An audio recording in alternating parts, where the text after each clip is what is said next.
Good morning, ladies and gentlemen. Here you have Reda. Welcome to our new channel. We'll be podcasting potentially all the World Cup matches, hopefully. We're here today to provide you with today's predictions of Croatia v Morocco today. A very exciting match. Today we have Omar, the co-host, and we have our guest, Abdulrahman. Good to see you. Also known as V-Box. Also known as V-Box, yes, correct. Right, let's get it started. Let's get straight into it. So, we got a new manager, don't we? I mean, I think obviously it's exciting stuff, because obviously we've been struggling in the past, wanted that manager out, previous one. I think obviously we have a lot to look forward to. Obviously good style of play in the friendlies. We've shown, good games, And to be honest, I think everyone's just excited for this, He hasn't got as much experience in the European stage. 100%. I mean, obviously he's done great stuff with Ed in the Champions League, the African Champions League. 100%. Yeah, big achievements. It's just exciting stuff. 100%. And I think he's bringing in a new, he's bringing in the missing sort of fundamentals that we needed. What I've recognized is that Wally Regragui is not afraid of picking out, certain things about our players and letting them know, listen, this is not right, this is not what we don't need. We just needed a manager that is straight to the point, because as you've recognized with the previous manager, Halilovic, the Bosnian manager, he was all over the place. He was clueless. He couldn't deal with the big personalities as well. 100%. Like people like Ziyech, Mazraoui. 100%. They weren't in the team because he couldn't deal with their personalities. Obviously, they've got huge personalities. They want what they want. You know what I'm saying? You have to kind of cater to that. But I think obviously him bringing them additions in, Ziyech and Mazraoui, I think that's going to be a big impact. 100%. Without them, it would have been a struggle. And what do you think? Obviously, he's the first Moroccan-born manager since a while. And all the previous Moroccan managers have been a complete fail. 100%. Hopefully this guy, he won the Champions League with Wydad last year. Even though the Wydad is not the same level as the World Cup, but at least he can bring that quality into the World Cup, hopefully. And looking at the pre-videos from the matches, training and everything, you can see that the Moroccan players got a good environment. Something that you couldn't see with Halilovic. I mean, you can see the bondings between the players and the manager now, you see. It's quite, it's nice to see, 100%, because we need that sort of connections with the, team building is essential. 100%, and team 100%, and we need that sort of, and we've seen that from communication previous, with the managers as well. 100%. World Cup winners and teams that have performed really well. Oh, World Cup, they've always got obviously that French team from last World Cup had a great bond between them. You could see that. It's always there, that bond. There has to be there for a great team. You always need chemistry between the players. 100%. And regarding the previous matches, Omar, what do you think about the recent performances of the Moroccan national team? And is there any player in particular you really think, you know what, Gaffer, that guy really stands out, caught your eye? I really think, obviously performances in general, I think it's been nice to see, because obviously we want something that's going to excite us. It's going to get us going for the World Cup. You always need those kind of performances before. But in terms of exciting player, I'd say obviously we can all agree on Buffett being a really impactful player. Obviously he's got the skills for it. He's shown great talent. He's done a lot that we can all be excited for. But I think obviously there's many names in there. I think Ziyech, Hakimi, all these big names. But I think he could be that standout player, especially against these teams like Croatia, Belgium, who need someone that breaks them down. 100%. Because the defenses are obviously going to be solid. That's nothing to joke about. They got very solid defenses. And someone like him, I think he could, create problems. And I agree 100%. Buffalo was one of the players, if not the main player, after Ziyech left because of the manager, the one that stood out the most in Morocco. But another one that stood out in my eyes was Agad, the defender. A great addition to the defense, solid. You can see his speed when on the counter-attacks.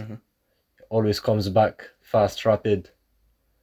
All the tackles on point. I mean, as you've said, the defense. I think he's a great addition. Considering the fact that his recent move to the Premier League, You know, it plays an important part in the Gotta say defense, something isn't about it? that. Yeah, definitely. It just It's boosts the very confidence. You know, says, you know, understands. Well, you know, on my left side, I've got another Premier League player. You know, gives Yeah. him that extra morale, the extra confidence boost. important. And I 100%, think that's what we kind of need, isn't it? That sort of push to get the team going. And regarding the previous games, I think Morocco played excellent. Their form has been incredible. It's been great. You Nice to know, see. as you've seen the match against Chile, they performed incredibly well. Yeah. You And know, it's not a team to joke about, Chile. no, you know, no, they're no, very none solid at all, team. none at all. You know, Solid they've got team. Sanchez, Yeah. they've got, you know, Yeah. they've got very, you know, And formidable they're a players. structured team. 100%, They're 100%. very solid. But yeah, I But think it's exciting. for me, the person that really caught my eye was Unai. Yeah. Excellent Solid player. playmaker, very young age, solid player. You know, I really think his raw talent really will bring something to the team. Yeah. You know, we've got a variety of unique, talented players. Definitely, But he for some reason really caught my eye. I'm thinking, you know what, that guy's got that missing Got that, something. yeah, definitely. And you need excellent. that in a team. 100%, always you know. need that. Especially in the middle of the team, I think that's a very I know, important it's place. very crucial. Yeah.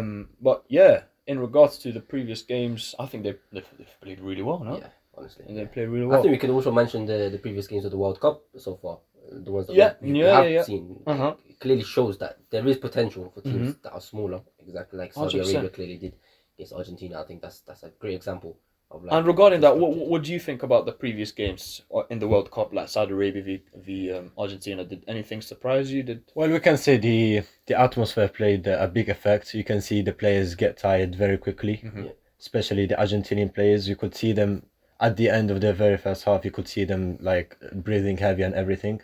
Whereas the Saudis, they kind of used to that atmosphere and to that temperature. I think that played a big effect.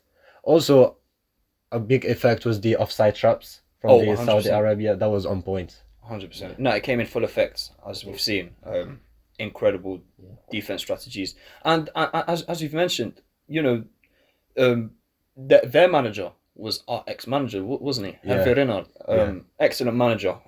You know, I've had no issues with him. Yeah, I had no issues as well. The performances in the 2018 World Cup. 100%, honestly, 100%. I mean, it we was were all run lucky by to not him, go wasn't it? through. Yeah, 100%. I think against Spain and Portugal. But what really caught my eye was the fact that everyone kind of underestimated Saudi Arabia. Yeah. Now, in the beginning, you would 100% say that, you know, Argentina would win Yeah, because statistics 100%. show that Argentina has been unbeaten for the past 36 games.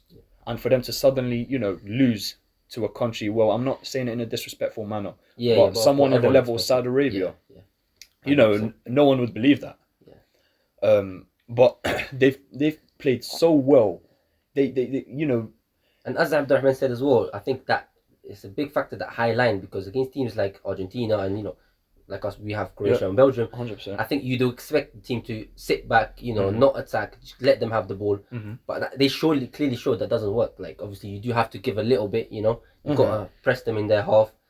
You know, you can't just sit back, expect them to just have the shots. And, of course, one of them is going to go in. So 100%. clearly, you have to follow that plan of having to have a little bit of a high line. Yeah, exactly. You might risk a little bit, you know, but it might But be as worth you've it. seen, they've battled till the Exactly. end, wasn't it? Exactly. They full on battled till the final whistle.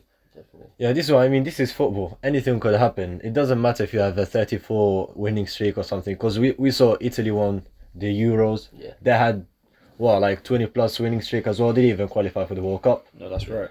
100%, yeah. I think it's exciting stuff. So when it comes to the World Cup, anything could happen. It's not about your team. It's not about.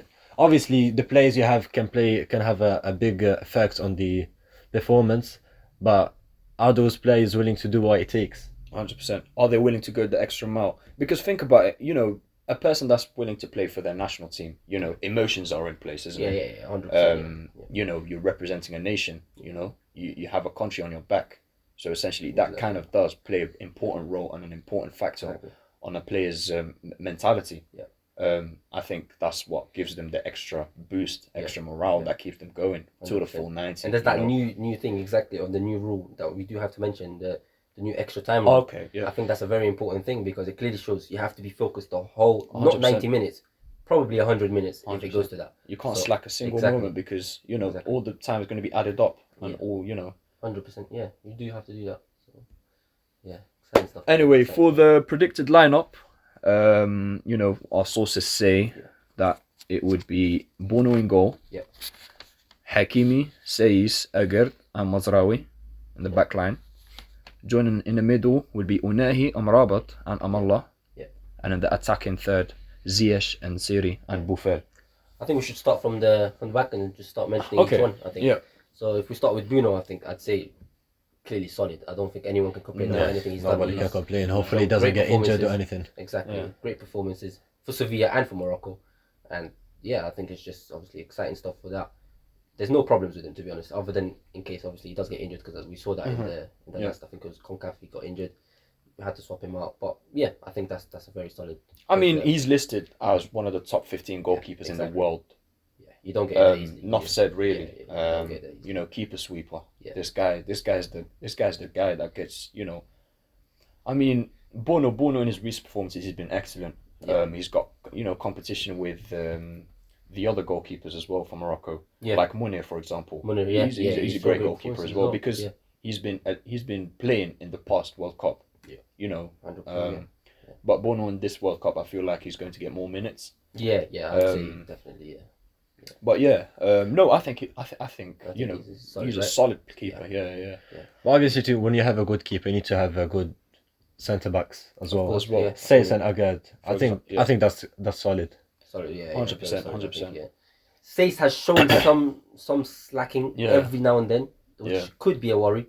But I think Egger there with him, I think that's going to be like, you know, him just backing him in case. Because you do see sometimes, in the past, he's not been 100%, I would say. Obviously, even for Wolves, I think when they let him go, I think that might have been one of the reasons.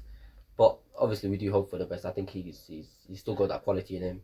I think when he plays for Morocco, he does actually play good. Yeah. He actually plays good when he plays for Morocco, so hopefully he can carry on with that. Yeah. Interesting seeing Mazraoui as a left back, though. He's a Very right back. interesting. I mean, look, times have changed in this modern football right now. You get a lot of right backs that potentially play on the other flank. Yeah. For example, look at Kieran Trippier.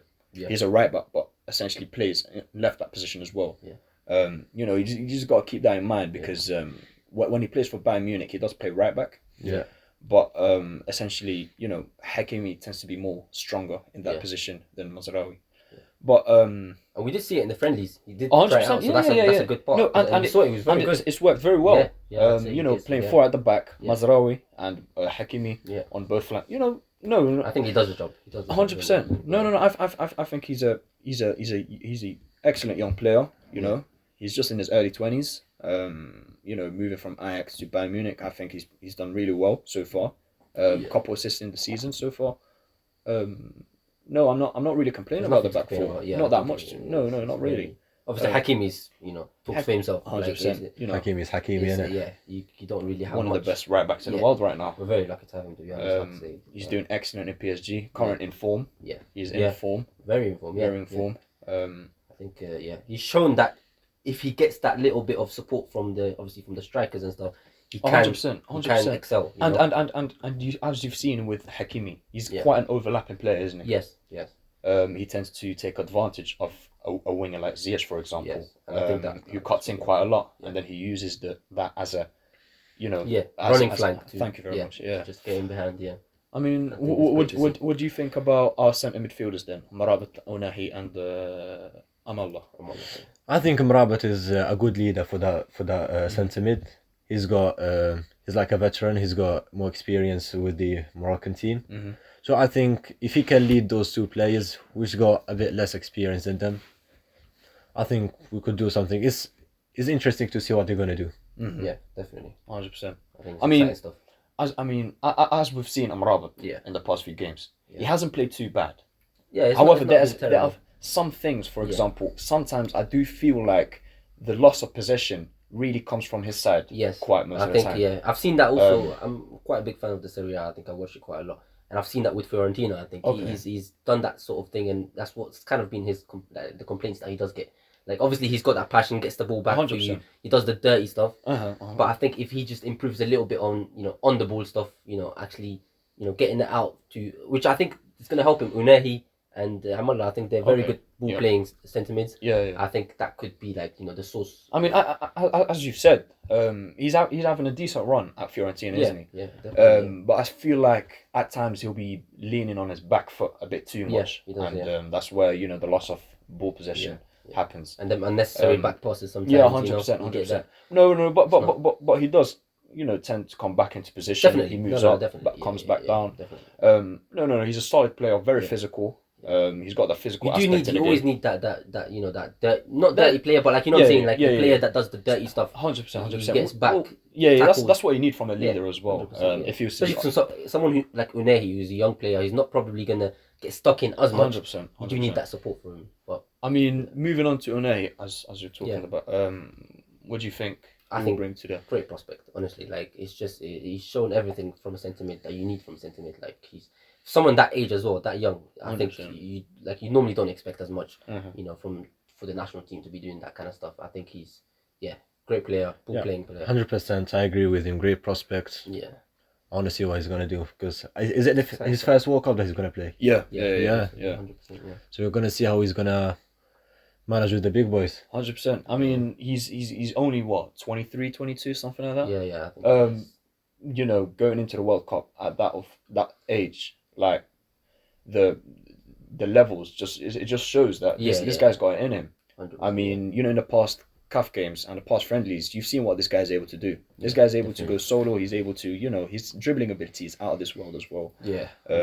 Gets the ball forward for you. 100%. If you can maintain that confidence, and you need that kind of thing 100%. against.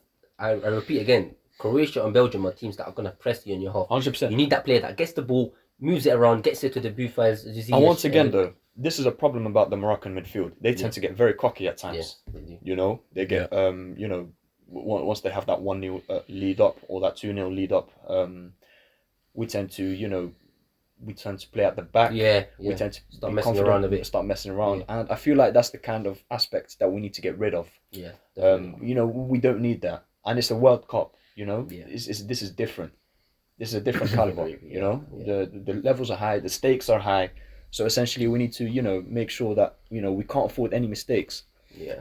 And it's a big factor. So as they say sometimes they say a good offense is the best defense. 100%. So if you can keep offending the whole time, that's the best defense. Instead 100%. of just sitting back and try to rely on defending the whole time. No, 100%. If you can keep attacking even though you're winning, just keep attacking. 100%. Then and pressure the others. I think that links to our front three. I think that we 100% to get into. Yeah. I think they're going to be the X factors, as they say.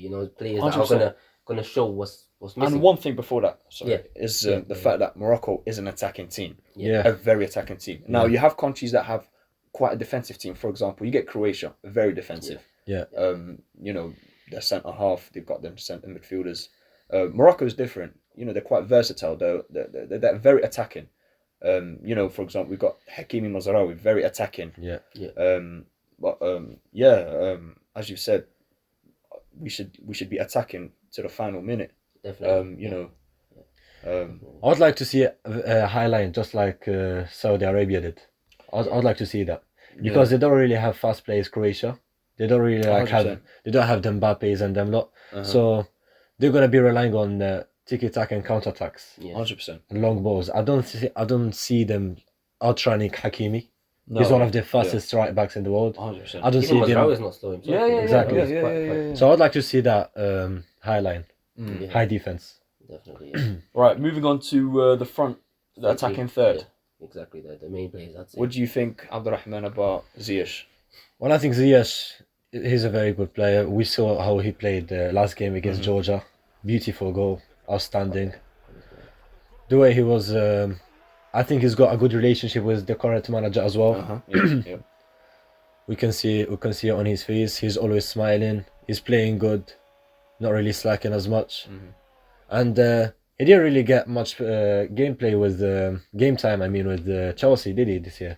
No, I mean he's currently running on 5 games and no contribution to any goals. It's not what you want to see. But obviously, I don't know. I'm not sure about what he's done so far. Obviously, with is it with Chelsea at the moment? Well, he's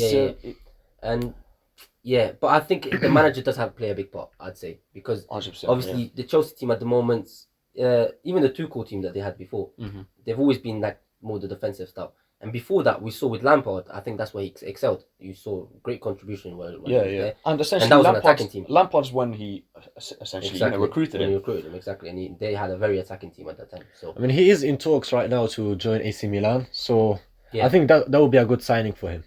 100%. To play in a different league. He never played in this area. That would be a good signing. 100%. But when you talk about Ziyech, you know, you're talking about the wizard, you know, known as the wizard. You know, that lethal left foot of his, out of this world. You know, very few people in this world have that sort of left foot. Yeah. This guy be cutting in and switching the ball like, you know, 100%. passing the ball like just 5 yards out. You know, it's the way he just casually does it. Came back to that again, I'd say, because he gives him that space. 100%. I think with the overlapping runs, yeah. the defenders are going to follow Hakimi. Obviously, he's known as the distract him, gives him that space Exactly. in the open field. 100%. More No, opportunities, more passing and that's opportunities. one of our strengths, isn't it? Yeah. Ziyech and his his dangerous, his deadly switches. Yeah. We can catch them off guard. Definitely. No, but Ziyech has been very solid right now for the Morocco For the national Moroccan team, I'd say, you know That's what matters to what's us at the happening in moment. Chelsea is Yeah, very yeah, unfortunate, yeah, you know, with the new exactly. manager. But you can Exactly. kind of understand that because the manager doesn't really tend to go Doesn't with that trust him sort as of much and doesn't really put him as much. And I think obviously Buffett as well. You know, we've mentioned about him already. He's just great. You know, great to see, great to watch. But I think we do need to mention that striker position because I think that's been sort of, if you mention Morocco, you mentioned the lack of a striker that finishes, and I think that's going to be something that's might cost us. Obviously, I hope not. I hope it's and say actually steps up, does his job, does the finishing, which we need. But we have been lacking. We've been missing a number 9, someone that's clinical, We've someone always that been is missing, ruthless. You know, in the final third, you can't slack. You know, when you're in front of goal, you shoot, you score. You know, in the past World Cup, we did have Nsiri, but he never used to come on as much. We used to have another striker. But in the current stage, he's only had roughly 12 games, and then 0 goals. In this current season in Sevilla, I mean, look, he's a striker. You know, when he first came in, I did have very high expectations. I'll be honest, we all because did. that season with Sevilla, where I'm pretty sure he got the top scorer for the league in La Liga. He outscored the likes of Messi, the likes of Suarez, who were still there at the time. 100%. Yeah. I think obviously we had very high expectations. I think maybe he's not quite reached that potential, I would say, but obviously he's had injuries as well that have affected him. I have to mention, but I think obviously if he steps up, maybe the World Cup, the event, gets you that motivation that to get 100%. you there. And that's what he needs right now, isn't it? Yeah. Look, when you talk about Nsiri, we're talking about the same guy that was able to score a header against Sergio Ramos in the past World Cup, isn't it? Yeah. Someone who's got excellent, someone that's able to, have an aerial battle with someone, for example, like Sergio Ramos, well known for his heading ability, and he was still able to show that, listen, I'm still that guy that's able to score headers. And you've seen in the World Cup, he played really well, considering the fact that he only played for 2 games, coming on as a sub. I do have to think, because I did think of this the other day. I was thinking, I think he might actually shock us against these kind of teams, Belgium and Croatia, because he does step up. I think against the smaller teams he doesn't, because he's not like a hold up striker. He's not someone that will get you the ball and bring it down, and 100%, he's more of a tries to get in behind 100% with his pace. And I think these kind of teams like Croatia and Belgium, who are going to press you in your half, I think those long balls might surprise us. He might get on the end of one of them or something. 100%. And he might do the job. I think definitely. At the end of the day, goals is what wins the game. 100%. So you can be playing as good as you are. You could have the best tiki-taka, you can have the best tactics. But at the end of the day, if you don't have a solid number 9 who can stick the ball when he needs to be, you can play as good as you are, but you're still going to lose games. Definitely, And another point to mention is, in this World Cup, if you look at the strikers that we have, you can see that Nasser doesn't really have that much competition in this World Cup, because last time we would usually have the other striker. But you're actually wrong here. Hamdallah has been nominated as well. Has been called currently up. on 6 games, 4 goals this season. But again, he's Saudi Arabia.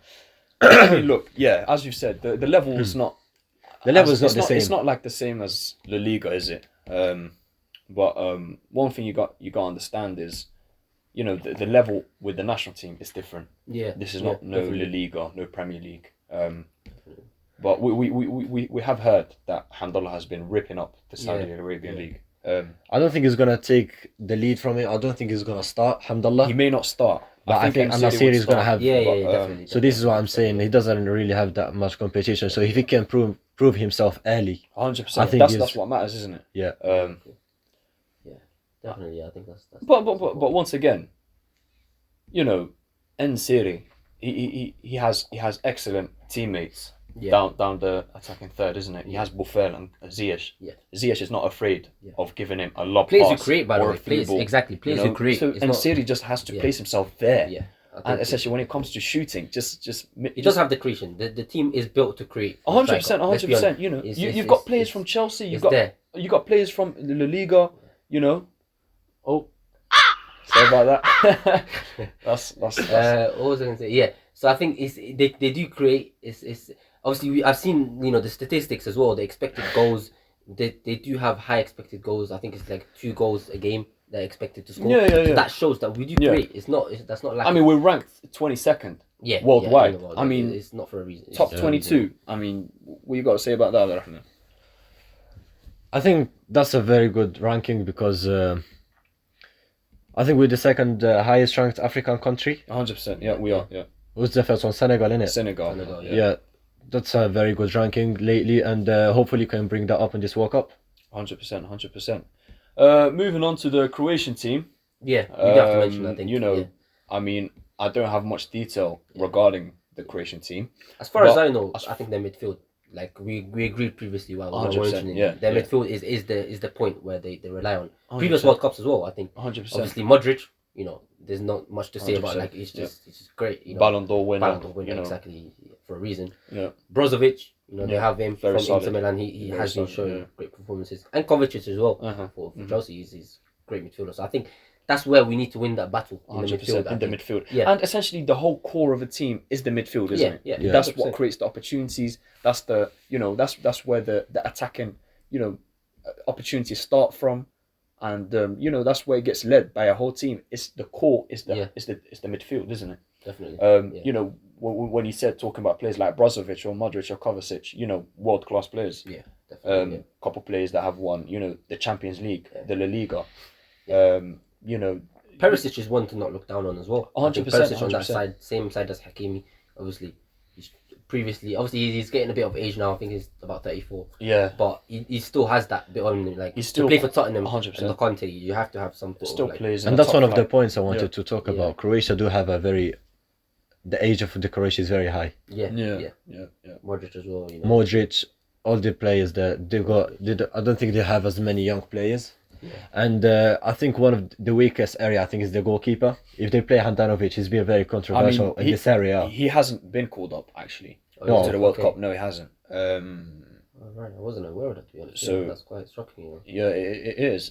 Because he's been how do you say it? Yeah, He's he hasn't been great for Inter. Yeah, he hasn't I've seen been him, great. Yeah. He's Okay. yeah, been a source of lack. But No, but Yeah. but once again, we can't really underestimate an opponent like Croatia. definitely no. You no, know, no, in no. the past Yeah, World Cup, obviously. they've qualified for they qualified until, you know, they got through to the finals against. Oh, there you go again. Yeah. But no, you know, they qualified to the finals. Croatia is a country that we should not take lightly. No. You know, 100%. considering the midfield, you know, no, honestly, if you were to ask me, I would definitely not sleep on Croatia No, definitely because not. they would Yeah, definitely yeah, have that 100%. hidden, you know, Yeah. sort of. And they've shown that before. Come on, 100%. Great team, great team. I mean, look, as you said, Perisic. Yeah. You know, 1v1, deadly. he is. You know, he's You got can't that get him on the ball. You can't 100%, get him on the ball. 100%. have to- You know, have we have to make sure that, you know, he's kind of left out. to- Yeah. We have to take advantage Yeah. of, you know, our flanks Yeah. because I don't think they really have quite pacey players Yeah. to keep up with They Mazraoui play and more, I Hakimi, think, isn't it? about their size. I think it's the size. 100%. Obviously, it's big centre backs, big strikers. And as I've personally watched one of the past friendlies that they've Yeah. had, they tend to play quite central. Okay. So they play in the centre of the park. We tend to play more down the flanks, isn't it? Yeah. You know, the ball switches. 100%. You know, so yeah. I think this sets up nicely for the predictions then. Yeah, 100%. What are you thinking? Right. I'm thinking a potential 1-0 to Morocco.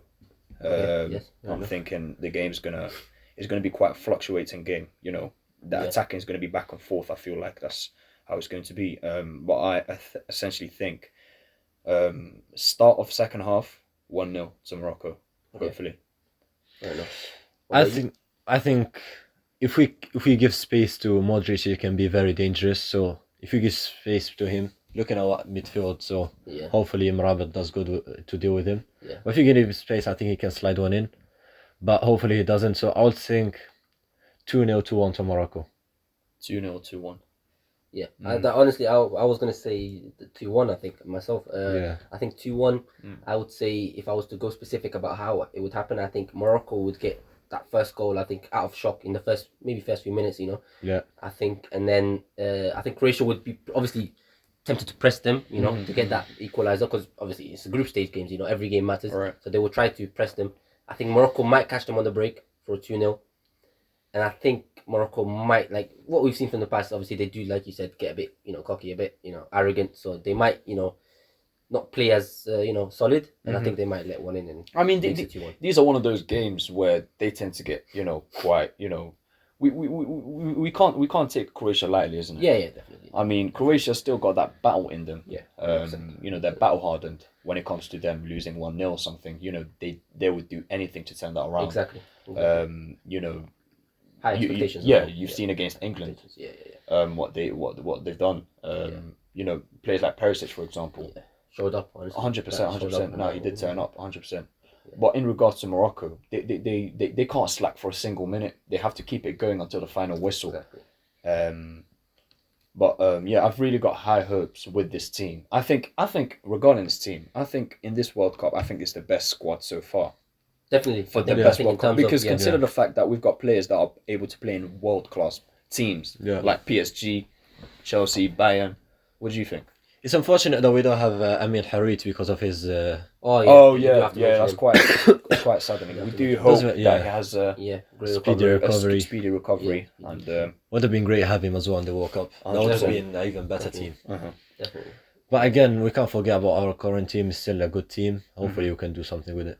I don't really have high hopes with this Moroccan team. I think we can qualify out of the group stage. Hopefully, they don't disappoint.